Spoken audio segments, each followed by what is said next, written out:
Apple from the garden? Yeah, it was delicious. No. Mustn't do that.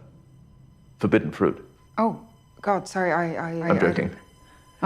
In hindsight, this was a huge red flag. Alex Garland has been in the entertainment business for nearly 3 decades, hitting it big in the late 90s when he wrote The Beach, which would then go on to have a big screen adaptation starring Leonardo DiCaprio. He then started making waves with horror fans by writing screenplays for the acclaimed zombie movies 28 Days and 28 Weeks Later, to finally directing his own films, the critically acclaimed Ex Machina and Annihilation. Now he has written and directed his newest film, Men, a film that is thought-provoking like his other films, but is way more terrifying than expected. Men is the story of Harper, a woman taking a solo trip at an English cottage to try to relax and heal some trauma that she experienced involving her late husband. Harper then encounters a disturbing stranger while on a hike, but only escalates from there as she encounters many more strange men in the vicinity of the cottage. All this then leads to an outer-worldly apparition that stalks her and causes her to remember emotional anguish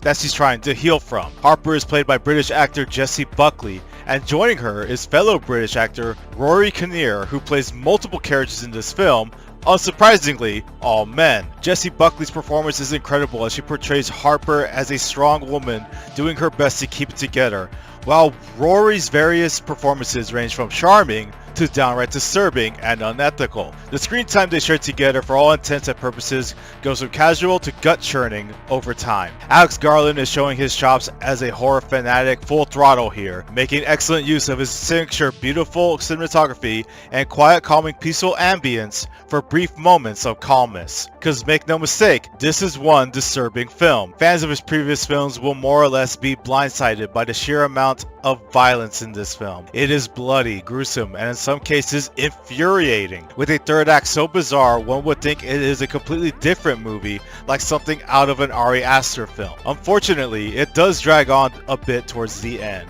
either for dramatic effect or sympathy, but it just comes off as a bit awkward. With all that said, the question remains, is it too good? Yes, but with huge caution. This was a very difficult question to answer given the subject matters addressed in the film.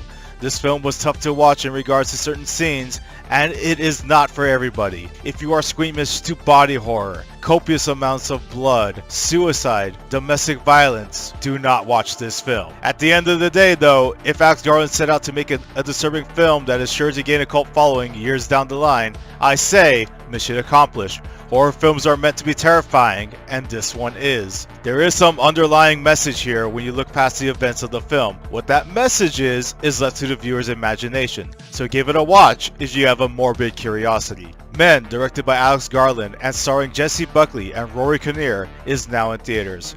For more videos on gaming, figures, movies, and weird shit, like and subscribe to Too Good Content Universe.